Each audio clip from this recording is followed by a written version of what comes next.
All right. Thank y'all Trivia? for the patience. Trivia. I'm telling you. And it's a game. It's interactive. We'll have 3 co-hosts with me, and we're going to play with the chat. You can play along. Don't even need to join. It's going to be fun. Trust me. Do not miss it. Bet. All right. Give you All some round right. of applause here. Give you some round of applause.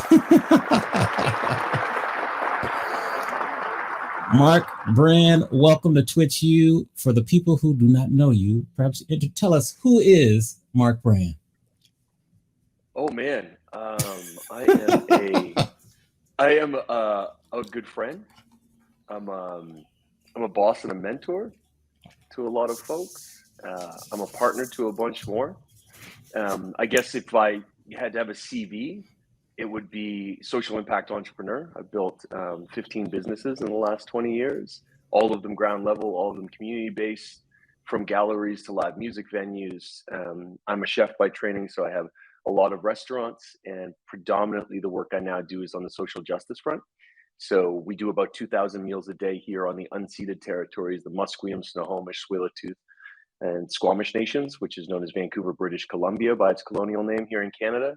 And I spread that work throughout the world. I work in Brooklyn a lot. I work in San Francisco and in Los Angeles, but also I work internationally with the United Nations as a UN catalyst, teaching food security, food sovereignty. And this is one of my first loves. I started playing records about 25 years ago and did it professionally for almost a decade. And during the pandemic, realized how much I missed it and how much I adored it, and was encouraged to dig back in because I was isolated. And man, I truly couldn't be more thankful for the Twitch community and for 45 presses. Yes. Yes. So that's why we have our guests introduce themselves, because you would never know by just watching him on his Twitch stream what his history is. So we're going to give you some more applause for that, because that's what's up. Since you said you've been in the game, the DJ game, for over 25 years, tell us about your first ever DJ gig. Oh man, I mean, if we go all that far back, my first All the professional way gig, or back. my first, all the way back. All right, so I All started the way making back. pause tapes in high school. I grew up. I mean, rap was popping. The first CDs were out. Like Ice-T Power dropped on CD. I had "Papa Crazy" by Run DMC on cassette single, and that thing literally popped. Like Biggie wrote about it, but that happened in my Sony Walkman. I've been so close to music my entire life. And I started to throw parties when I was about 15, illegal parties with illegal bootleg booze and bars. And we rented DJ equipment and we just rocked out. There wasn't any really place for the youth where I grew up, which is Dartmouth, Nova Scotia, which was one of the last stops of the Underground Railroad. So there's a lot of culture. Hip hop was predominant. That culture was there. And there wasn't a place for us to be that was legal. And so we used to like bootleg halls, like rent out halls, and say that we were going to, have a community gathering, and then, rock until we got shut down by the cops. So that's where it started for me. And my first professional DJ gig was in my mid to late 20s. And I was in Australia. I lived in Melbourne for almost 10 years and always was DJing the parties. Before the aux cord, I was just like taking over stereo systems. Mm-hmm. And a guy who ran a pub had a DJ bail out. And he was like, hey, do you think that you could show up? And this is in the days of Winamp. Right? Like Winamp had just dropped, MP3s were brand new. I had one Newmark turntable. I was broke as a joke. And I had maybe like 15 or 20 records, right? Mm-hmm. So I showed up to the pub with my computer and a 4-channel and one turntable, and I played for 6 hours. And I remember rocking like the early Busta Rhymes Dangerous MP3 that I had illegally downloaded the night before and being so excited about it. And that was it for me, man. Like, I've always been a person of convening. I want people to have a good time. I want them to like be in love and in their being, in their space, and forget about what's going on in the day for a bit. And music has always given me the ability to convene people of every single background around music. And, B-boys, graph writers, rappers, we were a community. So that it all grew from there, man. I love it. I love it. DJ Joshua Carr, what's up? Welcome in. Remember, if you have a question for Mark, !Q, then your question will ask away. You mentioned you used to live in Melbourne, Australia for a few years. I also know that you used to live in Nigeria. What did you learn from your 3 years living in Nigeria? Oh, I mean, everything. It changed the entire being that I was. Right? I'm 14 years old. I'm living in I wouldn't call it rural, but let's call it small town Canada, right? We're on the ocean. It's a major port city. There's a lot of violent crime, but not Nigeria. It's not Nigeria. I flew to Lagos Airport at 14 years old in the early 90s. Right. And the power was out. I mean, we're talking about 100 million people, right? The power's out.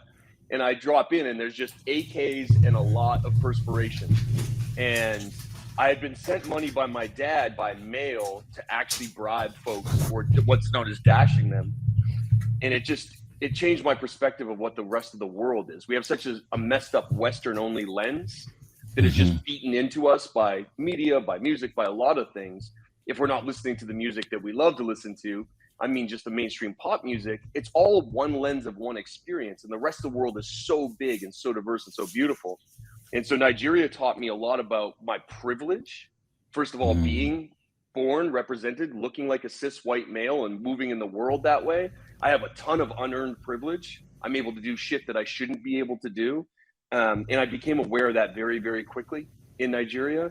And I also became aware that there is so much crazy injustice and hoarding of wealth and greed and what the world looks like. I saw death for the first time at 14, and it definitely changed my perspective. And what I found beautiful there was more community. I used to sneak out because we were in literal encampments. You know what I mean? We had security guards everywhere. It's a wild place. And I would sneak out through the fence, hop a taxi, and go to where they were dubbing tapes.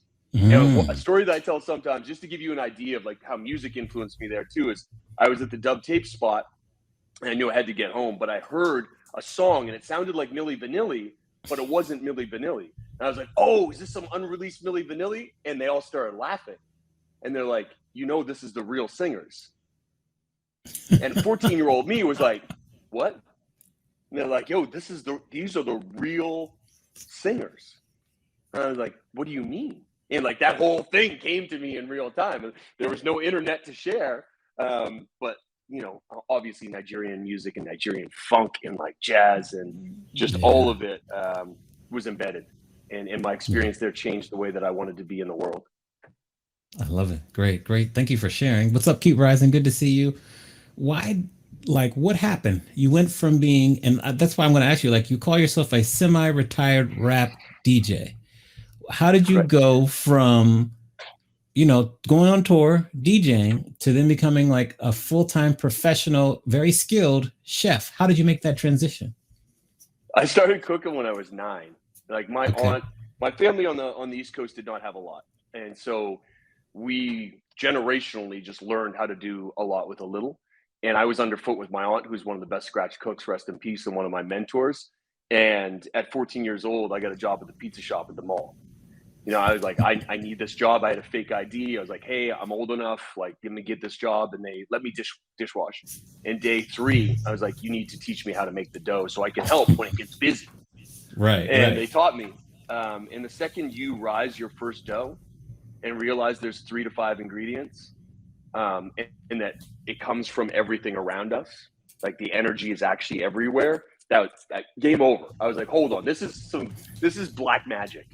And also, if you're 14 years old and you know how to make pizza at somebody's house for like $1, that's a really important skill to have as a teenager. Like, y'all get your license. I'll be making pizza at everybody's house. And that was it. A lifelong love affair. So I always cooked wherever I traveled in the world. I knew I could always get a job. You know, you could always walk into a restaurant, and if you're clean cut, you're about your business, and you will show up on time. Trust. You only have to walk in 2 to 3 doors, and you have a job.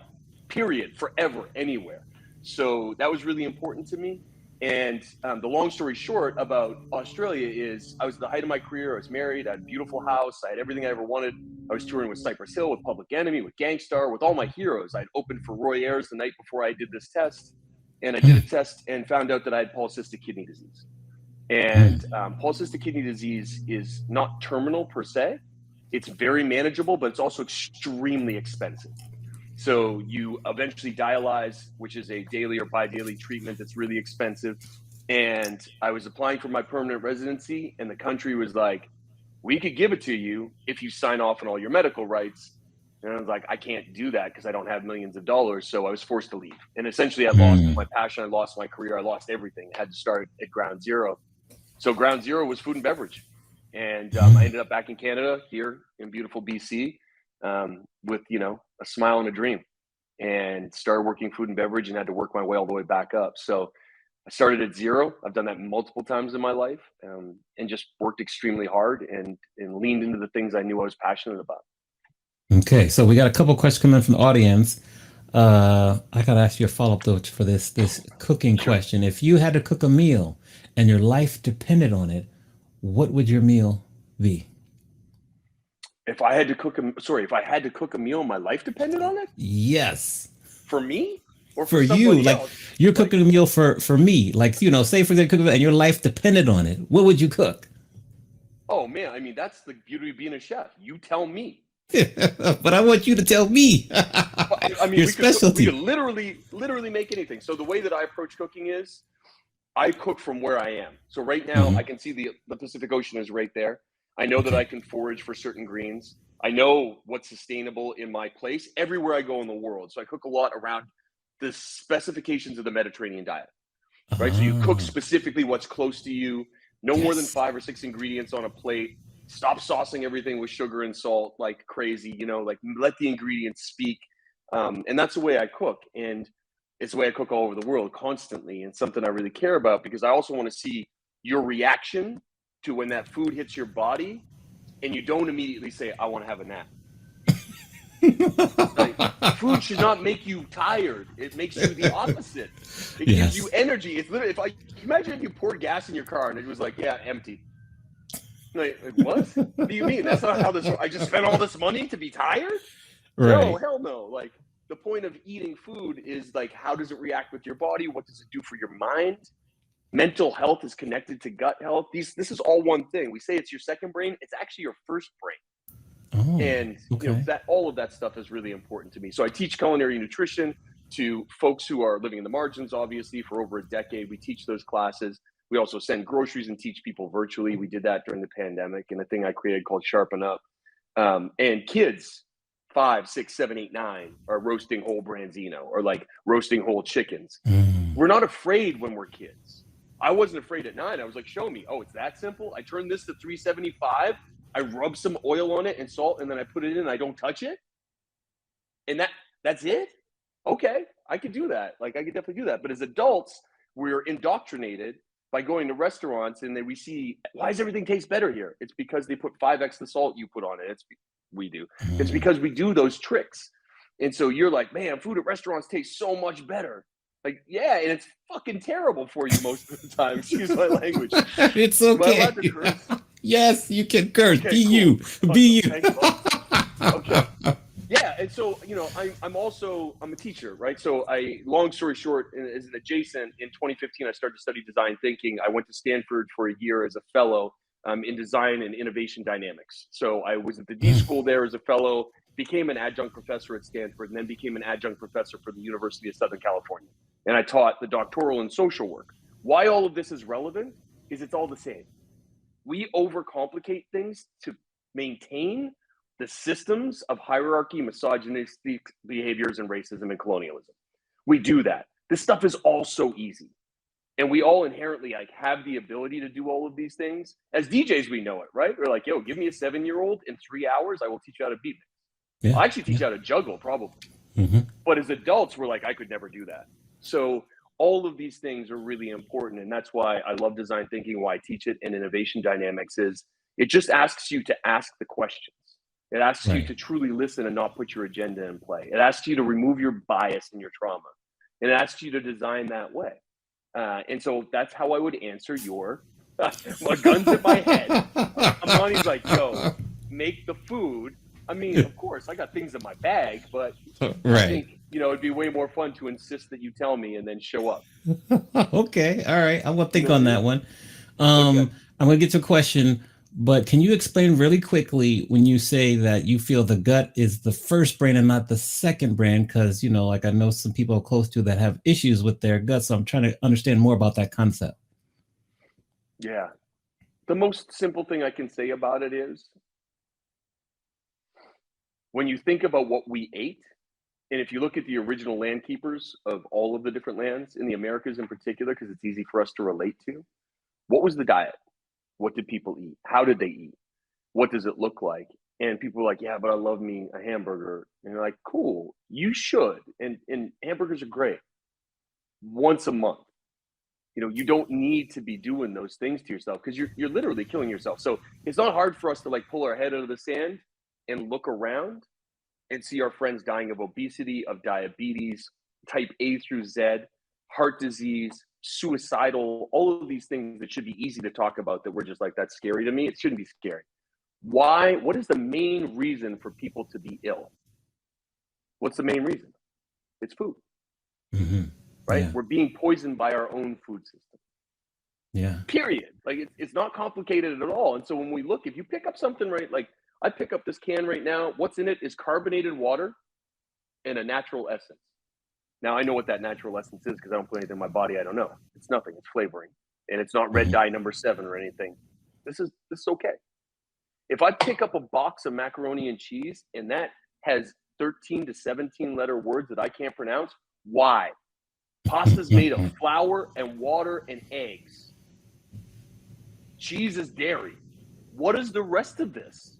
And why would you ever put this in my body? And so you know how you feel. And so your brain is like, please don't do this. I'm going to give you depression, anxiety, all of these things to let you know this is killing you.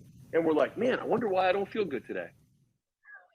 And then we'll stuff with like 4-size Kit Kat in our face and be like, damn, I feel okay for 30 seconds and then worse. Then no more. Yeah. The machine will not allow it. You know what I mean? The machine will not allow it. And we're just being marketed to consistently. And this isn't like some tinfoil hat, I'm on Reddit subthreads. This is just easy truth. Yeah. You know, it's just easy, simple stuff. So we create almost 2,000 scratch-made meals a day for the people in our neighborhood, women and children fleeing violence, predominantly in BIPOC communities that I adore and we adore. And those are also the same people who make the meals. Those ingredients, I know the farmers most of the time. You know what I mean? I know where it's coming from. I know what they're spraying on food because if I want you to heal, how can I expect you to do that poisoning? Yeah. You can't poison your kids. You can't poison yourself. Right. You shouldn't. And this is also not some like hardcore vegan. No, definitely not. I eat all the animals. all of them. I mean, name it. You know, I mean, I had puffin last year. And I had some whale too in Iceland. I'm with traditional people serving me their traditional food. I'm going to try it. But I know enough to know that my body will tell me. It'll be like, don't do that. Quit it. Yeah. All right. Question from Keep Rising here. And I'm going to get the Sweet Tooth question. You said your dad sent you money. What was your purpose for being there? And were you alone? Did you experience Felakute? Hope I said it. Are you a cop? And is the Felakute question to make me feel more comfortable? I don't think she's a cop, but you know. I'm past the statute of limitations. So take it easy. My dad lived there and worked there. And that's a long and incredible story that I will tell another time, but he ended up there and I love my dad. And so I didn't want to be away from him as much as possible. And there's no other way to send Naira because it was not an international currency. So it wasn't recognized on the global market. So you couldn't walk into a bank and be like, yo, break me off with 20,000 Naira. Like, I have no idea what you're talking about. And so for me to be safe in being able to get through the checkpoints within the airport, I needed to have money to get clear. Otherwise, I would literally be detained or incarcerated. Yeah. And those checkpoints existed all over, right? So Nigeria ran on bribing. It ran on dashing.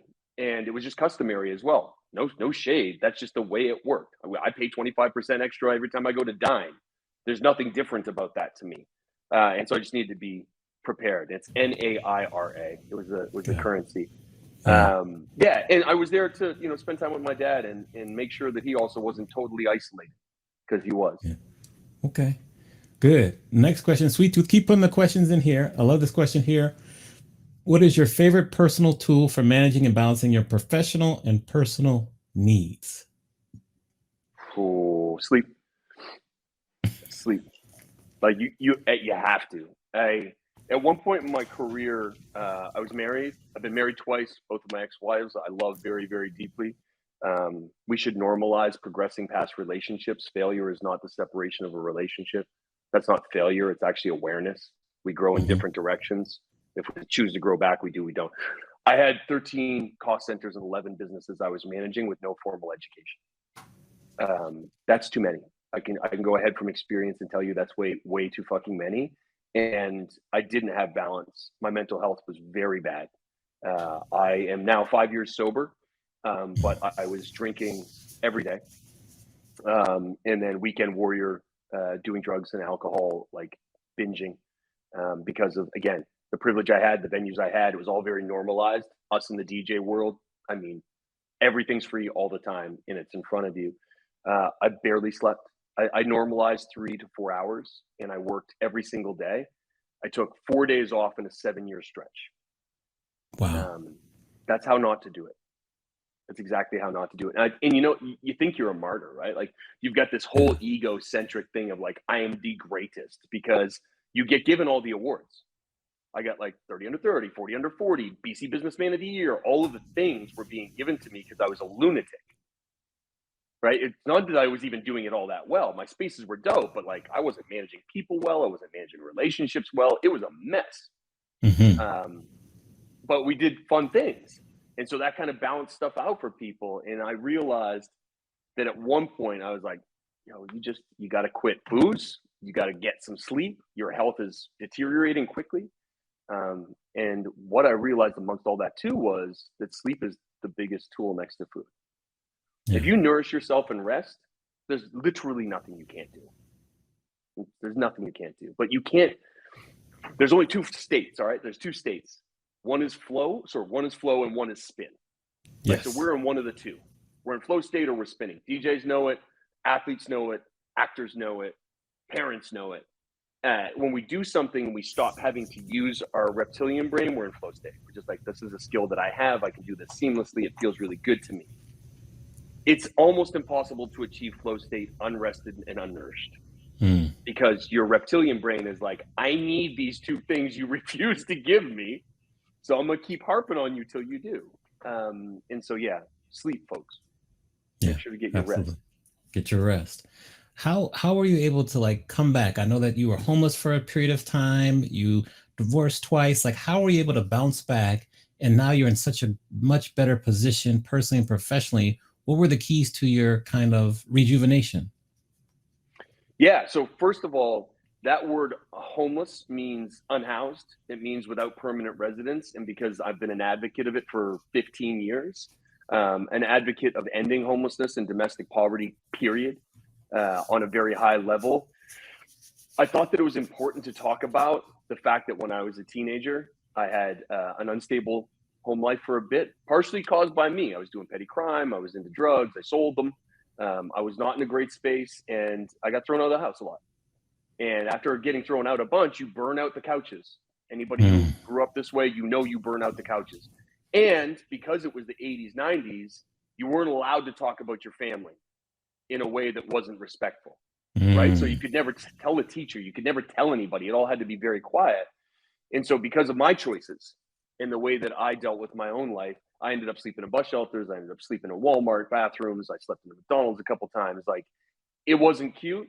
And for sure, it made me realize just how close we all are. At a second time in my life, had a big addiction with alcohol and drugs, bottomed out, attempted suicide, ended up living, thank God, and also did not have a house, did not have a fixed address, slept in my car a little bit, slept on some couches.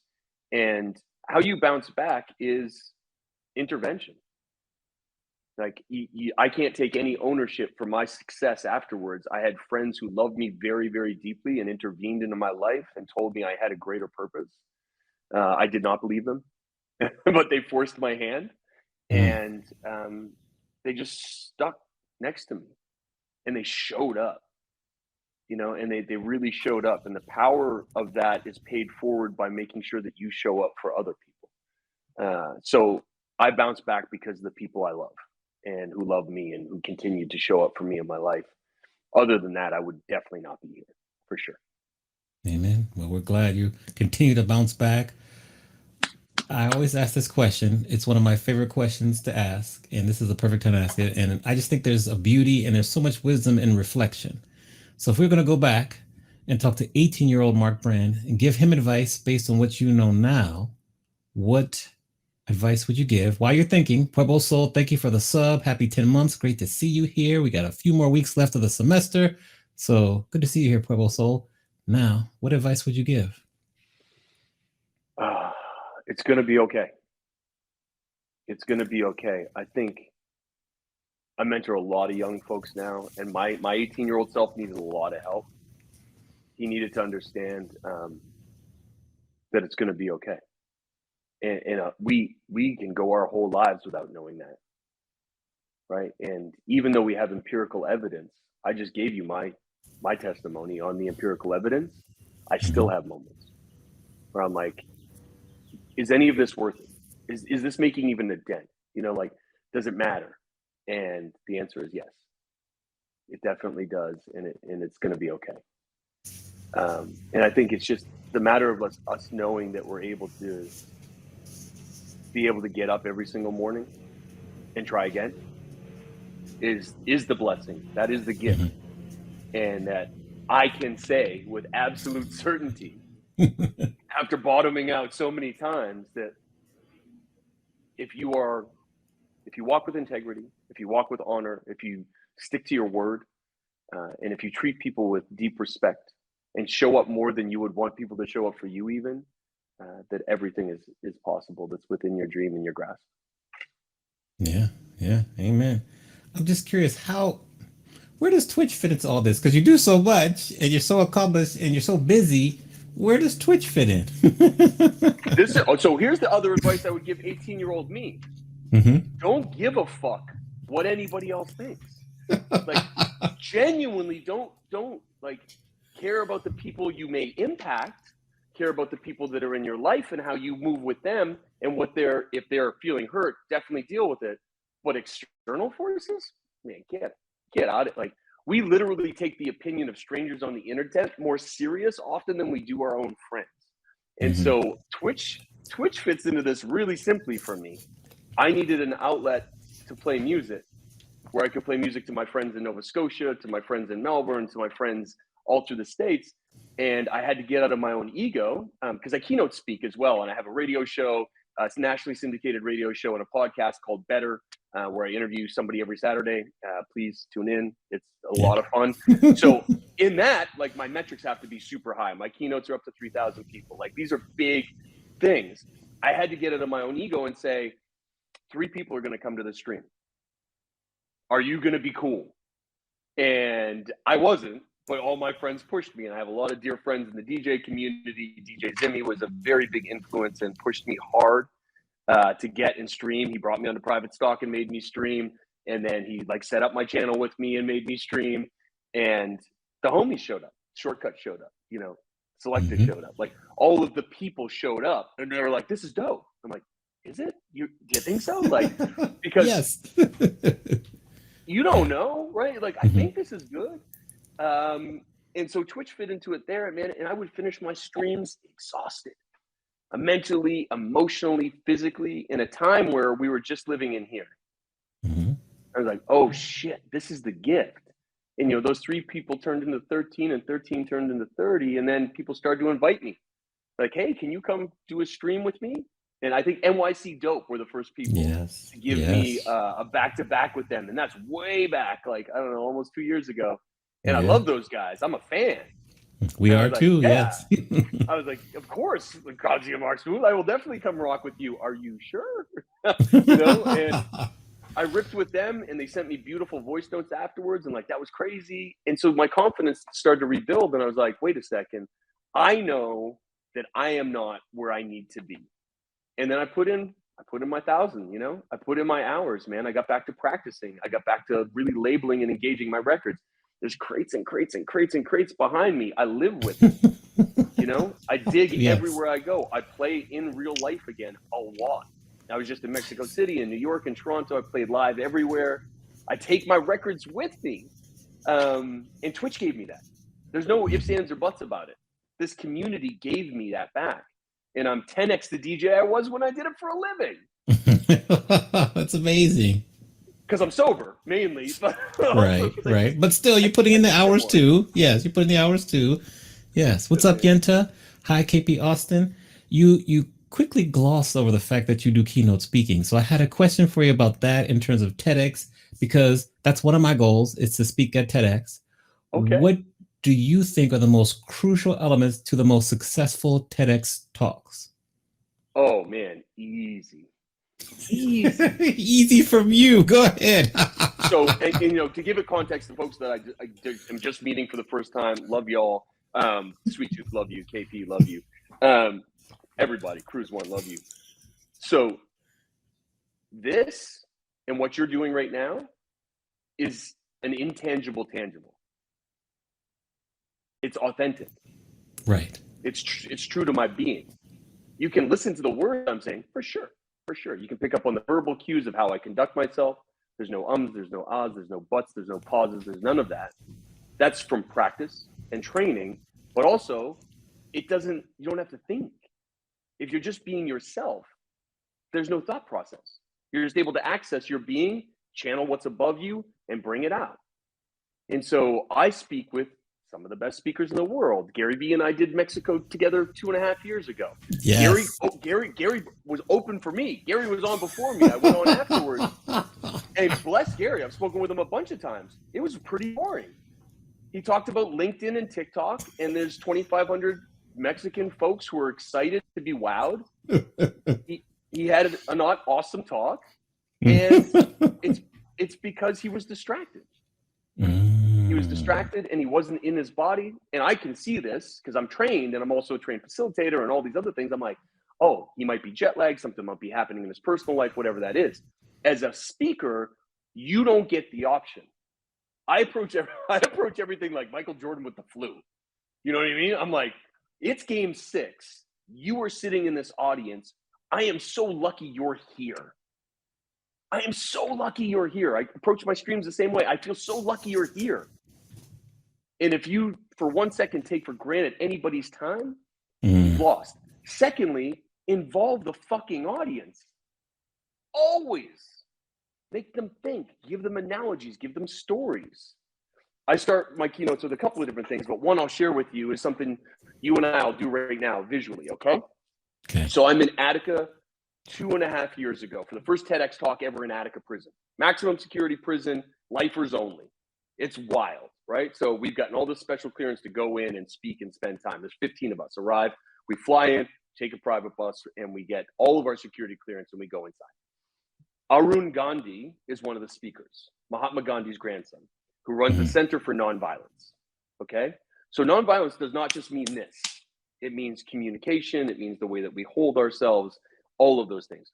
Huge fan, terrible practitioner, huge fan, right? So I see Arun Gandhi, and he pulls me up to do this exercise.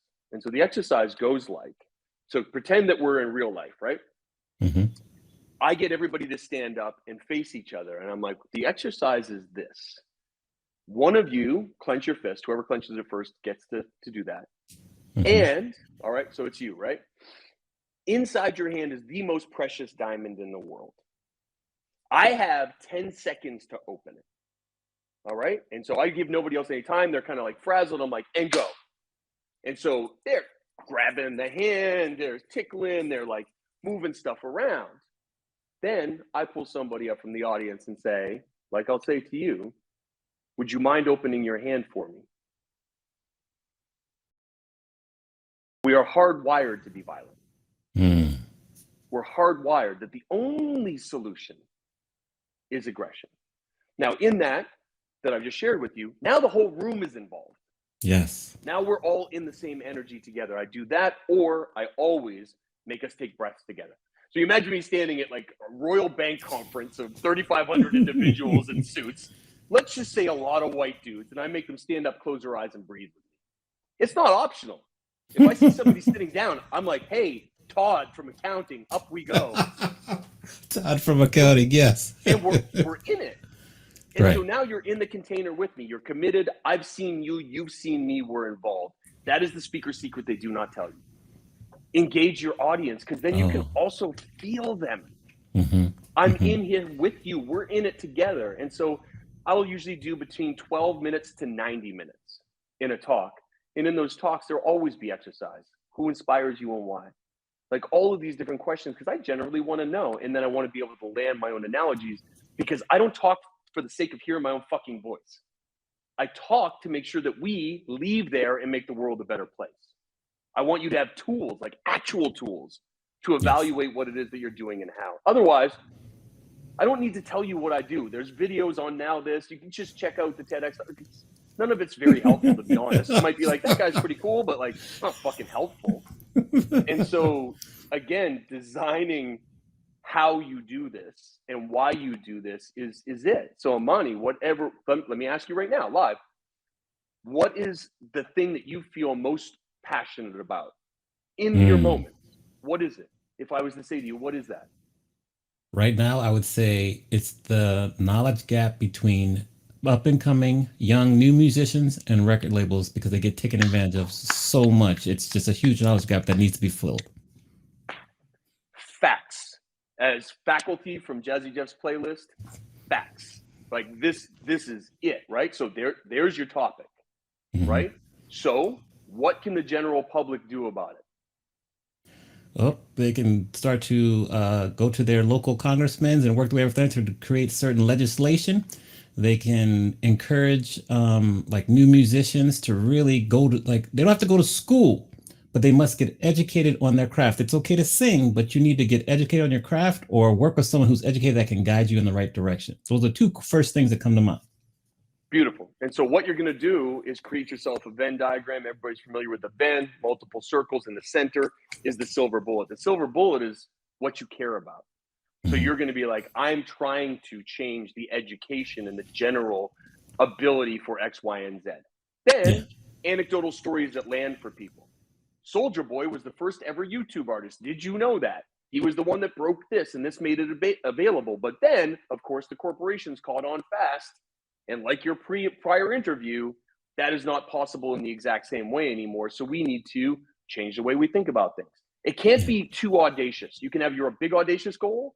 You can have your center point of education. But what can the person do about it, and how do people change that way? And most importantly, why the fuck does it matter to you? Right? Why does it matter to you?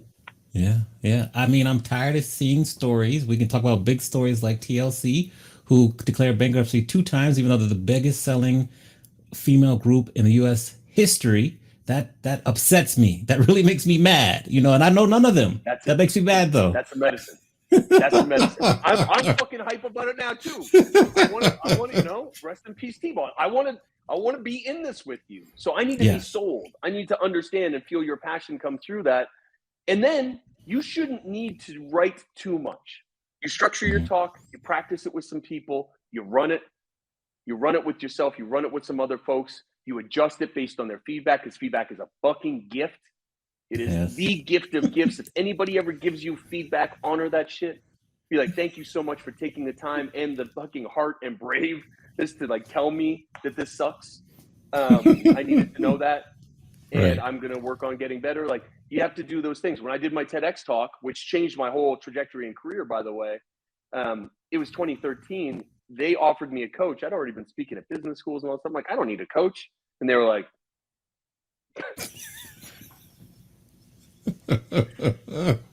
about that.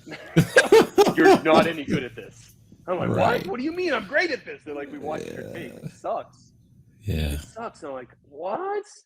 And my ego is crushed. I was like, I thought I was awesome at this. They're like, nah, man, you're just a little witty and a little charming, but nothing is landing. Great. So, you have to take on that, and also, seek the network. What is your local TEDx chapter? Like, what is the one? And then you find it. And then you reach out to the organizers, and they're like, hey, I think I have a lens you might not be offering. I'm a person of color that's very interested in A, B, C, D, and E. I've rehearsed this thing. I would love to send you the link to it to have a look at. I'm open to feedback, but I would be honored to speak. If they don't give you a slot, I would be blown the fuck away. Okay. All right. I'm going to add it to my list. I appreciate that help there. Wow. This was unplanned, but I love it. Couple questions from the audience here. Which great question, Keep Rising. Have you ever thought about writing a book about your life? The book is not about my life. It's being written right now. I have 3 books in the works. One is a food waste cookbook that should be finished before Christmas. The second one is a book about finding your purpose and executing on it that I've been writing for 2 years. And the third one, I can't actually talk about because of an NDA. But there is no memoir yet because there's too much to do still. Yes, You know, too much to do. There's a lot to talk about. I loved Tony. Kitchen Confidential changed the world. But I'm very focused on the radio show right now. I'm very focused on the podcast. We're in development of a TV series called Better as well. We shot the sizzle for that and a pilot of it in Harlem a couple weeks ago. It's coming together really nicely. I believe in it. And all of these things are just to get more tools to people. It's like, let me show you through the lens of people I care about who are actually doing the work that will never be heralded, what it looks like to be in community and in service. And the podcast is a little bit more celeb based. You know, we have some A-listers on there. We just had, I had my brother Tim Daly, who's been in our houses for 40 years on Wings, The Sopranos, on all of it. And he also started the Coalition to Save the Arts, which is in partnership with the White House and is one of the most important art foundations on the planet. So we talk about that in the last episode. All of this stuff matters to me. My story's got time. You know, like we're not in a fucking hurry for it, man. Let me do some more stuff first. You know what I mean? Okay. You mentioned so I have another question from Alex. I see your question, Alex, but you mentioned the arts. Why do the arts and social sectors give you hope right now? I mean, I'll quote Tim. Art is air. Like I can't imagine living without it. It touches everything that we do constantly. It is every bit of inspiration, from the architectural design that somebody may do to the painting a kid hands you at dinner. Like all of it is the arts. And I think we have separated the elite because that's what we fucking do in this capitalist structures, and people don't believe they can be an artist. And that's insane. It's so crazy that people don't. I'm like, do you like to draw? They're like, I love it, but I'm no good at it. Like, says who? Like, I don't think you're trying to go to MoMA, are you? Like, draw. Yes. Draw. I did a DMX drawing that I put on Instagram and immediately regretted, but I was like, I'm putting this up. I love you. Like, I'm doing this, and I like to draw, and my drawings aren't for everybody, but they're for me. And I think that we just don't understand the power of it to heal us. Like journaling, writing. You know, I can't say enough about that. We can't think our way through shit. It just doesn't fucking work. Like it'll keep us in sort of sync, but art and culture and our own heart and the way that we process needs to come out in physical format. I cook, I play records, I draw, I journal, I write on Instagram almost every day. That's my journal. And those things allow me to actually feel how I feel, because I have to ask my fucking self. And my body shows me, and my spirit shows me. So I can't say enough about what it does for everybody, and it should not be for the elite. You know, the artists that we've always loved come from the gutter. They come from like the lowest space of struggle, because that's what informs them. Is the passion and the desire, right? So that's the music that we love. It's the paintings that we love. It's the theater that we love. The things that we care about. So the art, critical. Air. Well said there. Alex had a question, and I'm curious, like, do you ever experience stage fright or butterflies? And like, how do you handle nerves? Every single time. Every time I fire out, like I'm an OBS, I'm looking at right now. I'm going to play it right after this. And I always get butterflies because I care about my performance. I care about people's time. And if you show up and I'm kind of like hungover, well, obviously never, but if I was, and I'm kind of just mailing it in, I don't respect you. You know, I've taken it for granted. So I definitely get butterflies. And how do I handle it? Breathing. So much breathing. I can't say enough about breath work. Genuinely, you know, if you want to be able to also access some other stuff, you need to really be into your breathing and how much it does for your clarity.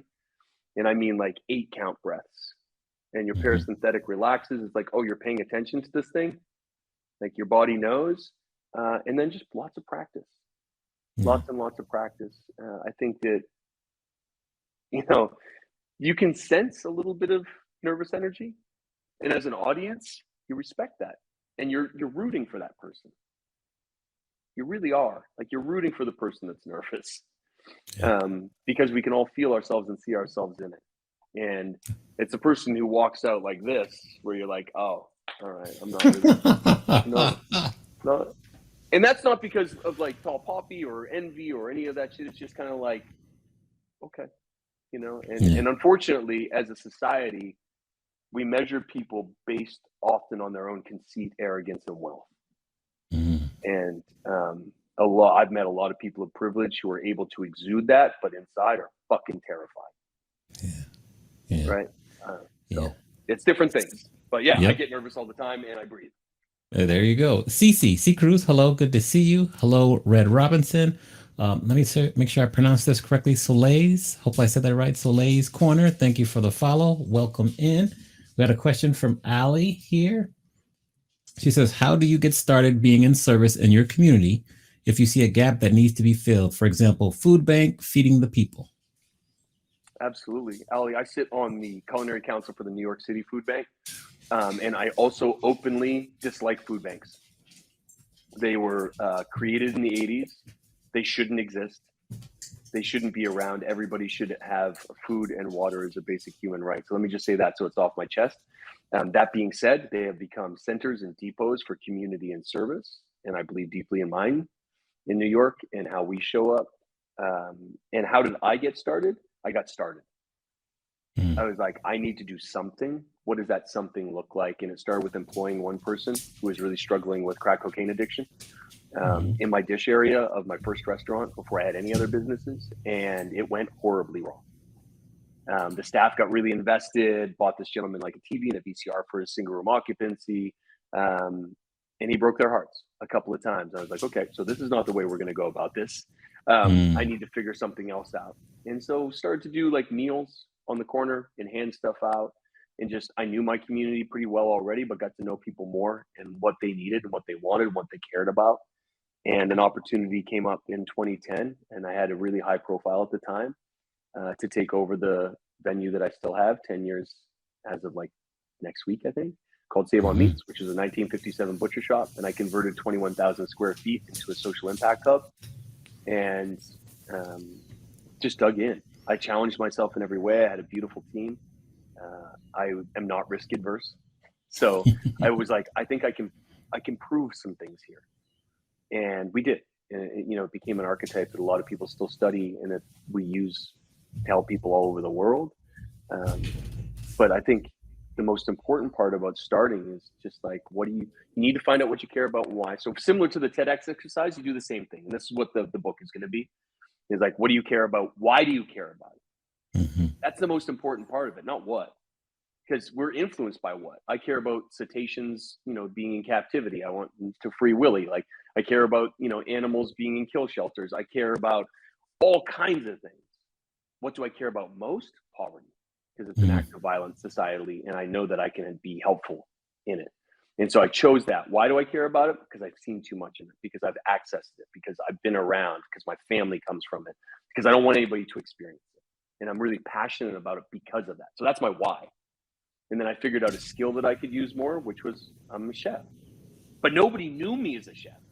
And so I went to cook a dinner. I threw on a white coat, and people were like, "What the fuck are you doing?" And I was like, yes. "Oh, you don't know this about me." And they're like, "What?" And people got mad. Some people got mad. And so I just dug back into it and became the best one I knew how. But I also had to ask myself how much time I had.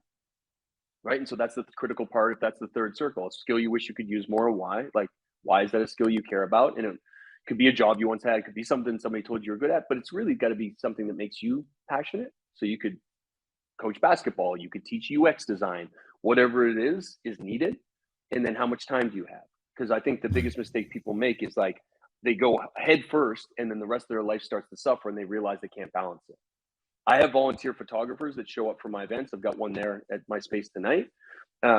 She comes once a month and she does 3 hours plus post for another 3 hours. And that's her service to her community. It's huge. It helps us gain more of the event. It helps us share with the client that then comes back. Like, that skill set's required, and it's one that she loves. It's not what she does as a day job. I think she's an accountant, to be honest. Right. But she loves shooting photos. And so the way you can best be in service is that way, is figuring out how much time you got, what you love doing or what you want to do more of, and what you care about. And then the most important part about this, actually, outside of the why, is never being a burden to the organization that you're trying to volunteer for. Mm-hmm. So don't call them and be like, hey, do you need help? Can you imagine if they had to answer the phone all day or answer emails all day trying to help you figure your shit out? We don't have, no offense, we don't have any fucking time for that. So like, right. You creep their socials, creep their thing, go to an event they're doing, like find out, talk to them and ask them, what do they actually need? And in that, you will find your place. It will come to you. And without getting too woo-woo, I spiritually deeply believe once you say you're going to commit, it'll find you. Yes. So I hope that's helpful. I believe that's helpful. Thank you. So, Leia's Corner, you also redeemed the Princess Bride. That's for during the DJ set. So I have to figure out how to add that into our interview sets, but I'll get back to you. We'll refund your points, or just hold on and we'll figure that out in the next few days. But thank you for redeeming that. The final question I have before I kind of let you give some final words, and I want to just also applaud you for when you were talking about the TEDx talk and you said engage the audience. When I have my students, Cal State University Fullerton, give presentations, I give them the most amount of credit if they engage with the audience throughout the presentations, because I want to teach them at a young age that when you're presenting, even if you're in a corporate environment, you need to engage. It's a conversation between us. You don't talk at us. So I really appreciate you saying that and talking about the TEDx. So thank you for that. Of course. What have you learned about managing people throughout all your years of managing people, opening up a ton of restaurants, but managing people specifically in the hospitality industry is very challenging? What are some of the most valuable lessons you learned about managing people that have allowed you to continue to be successful? So I think taking a step back, I was taught all the wrong ways. I learned how not to be, but I wasn't aware of that until I was. Right. So particularly in the F&B industry, it is abusive at the best of times. And it's people who are, loners, lone wolves, come from abusive situations. There's tons of addiction. There's tons of alcohol and drugs abuse. Their work hours are insane. The pay is low, and so what I understood really, really quickly was I wanted to be the boss that didn't perpetuate that. So I'm a living wage employer. I pay a living wage for the cities that I work in.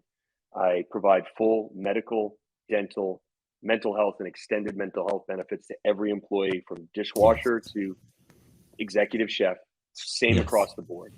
Everybody's voice is as valuable as everybody's voice.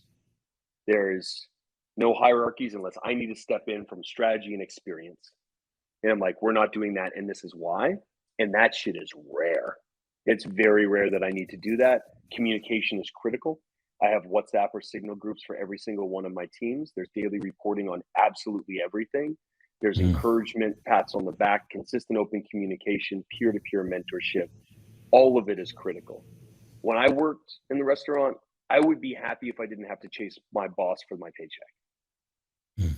And if I didn't get hit with a pan, or, it was so wild. And I realized like what a detriment it was to my own mental health and to the mental health of those folks around me. And why we self-medicated so hard was because of the working conditions. Yes. I saw a comment earlier, and I mean, no disrespect by this, but when your guest before was speaking, and it was like, we should be lucky we have a platform to do X. And that type of thinking is exactly how my industry perpetuates itself. You should be lucky to have a job. You should be lucky that, this is available to you. And I'm not targeting this person. It's just that sentiment that is so ingrained in all of us. Right. I was taught I should be lucky to have a job. And you can tell these last 3 generations, but particularly the last 2, don't give a fuck what you think about being lucky to have a job. And so if you actually want to have a service team, if you want to have a kitchen team, we're there. Like, this is the place we're in globally. You need to be doing something that matters. Right. You need to be providing safety. You need to be providing security. I designed a cocktail bar that I've had for 12 years. It's called the Diamonds. I'm pointing because it's literally a block this way. That cocktail bar is vinyl only. It's been vinyl only for 8 years, and it's all the homies from Flip Out to Nick Bike, like all the homies play there. Yes. And I designed that cocktail bar for women. And when I say that, and let me be super clear, not to date women, Right. not to like have them exploited. There's no short skirts. We don't have bottle service. We don't have Alizé. We only have one vodka. We don't do Red Bull. People have thrown literally hundreds of thousands of dollars at me and said, please take this product. They're like, this is not interesting to me. We intentionally designed the space to be safe for women. Why? Because everything I just mentioned before, we know who that caters to. Mm-hmm. You can create safe spaces. You just have to not be focusing on money. You can still do great fucking business by supporting community, by creating the intangible. When people walk into the Diamond, they're like, why is there so many amazing groups of girls here? Like, because we don't allow creeps to go to the fucking table. We don't have anything that creeps like. Mm-hmm. So there's no safe creep stuff. Right. And there's also 100 other venues where there is creep stuff. So that's easy. And, you know, bless bad behavior and bad trained behavior. And I believe that everybody can turn a new leaf. But in creating these spaces, you really have to be intentional. And so that's what I've learned about managing people, is keep them in safety by designing safety, right? We don't have a doorman. We're a cocktail bar. We've never had a doorman. 12 years. We don't have security. What the fuck would we need security for? Creeps don't come. You know, it was GM'd by a woman of color for 9 years. Like, and not that she was a hard ass. She's a beautiful, lovely Colombian woman, very personable, but we have zero tolerance. Right. If you raise your voice, if you curse, lifetime ban, you're gone. You're not welcome here. And people just won't put their foot down because they believe the customer is always right. That's fucking nonsense. How do you know? Have you met the customer? A bunch of fucking idiots out there. What are you talking about? The customer's always right. No, they're not. No, they're not. They're right if they know how to behave and they respect the venue, and the venue will respect them. So, you know, in this business, in the restaurant business, 5 years is an eternity. We're 12 going on 100. All of my spaces I either closed by choice or because I couldn't pivot to do some sort of impact work. I've never bankrupted a business. I've never been forced to close. I've never had to do these things because our ethics and our integrity matters. And it creates a real, true longevity sense of community. Did I get rich? No, I did not. But I am very rich in community. That Bob Marley, right? Like, am I a rich man? The richest. The fucking richest. And I sleep super good. I sleep super good. That's the key. Well, first of all, hold on. We'll give you a round of applause right there for just Jim after Jim you've dropped on us. Are you getting ready to stream right now? Like, you're going to go live right now as soon as we're finished? Okay. Yeah, so give us final words of wisdom or thoughts. Tell us your typical streaming schedule. I know you travel a lot. Then go live. We'll raid into you. And so I'll save my thank you to after you give us your words of wisdom. You know, thank you. Well, I'll just say it now. Thank you very much for appearing and talking to us, being honest and transparent and sharing everything about you. It was just amazing. So I really appreciate you just being you. And we're here to continue to support you. We love it when you're on Twitch, but when you're out doing good in the world, keep doing that. Final words of wisdom or advice. I always like to tell people it's like if you're giving a commencement address, anything you would kind of end the commencement address with to us. Man, I mean, so many things, but I think the fact is chase love in the healthiest of way and start here. Like, we have to all understand that loving ourselves is the single most important rebellious act. Like, everything that anybody's ever said to you or about you doesn't belong to you. It doesn't belong to you, it belongs to them. And so being your most big, beautiful, bright self is your duty. It's your duty to you. And once you show up that way, everything else in your life will start to resonate at that frequency. I fucking promise. It's not maybe.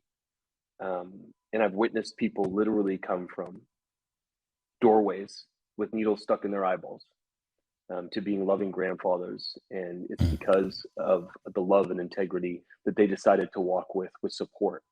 And so the least we can do is do the same. So you're Yes. worth it. Amen. You're All worth right. it.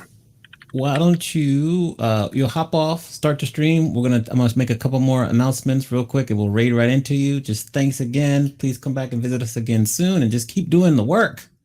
My absolute honor, y'all. Thanks for hanging out. If I didn't say hello, I appreciate you. And It's Amani, all right. my guy, Yes. good looking out. Yes. Of course. Applause, emotes in the chat. Thank you very much. Peace. All right. Take care. Yes.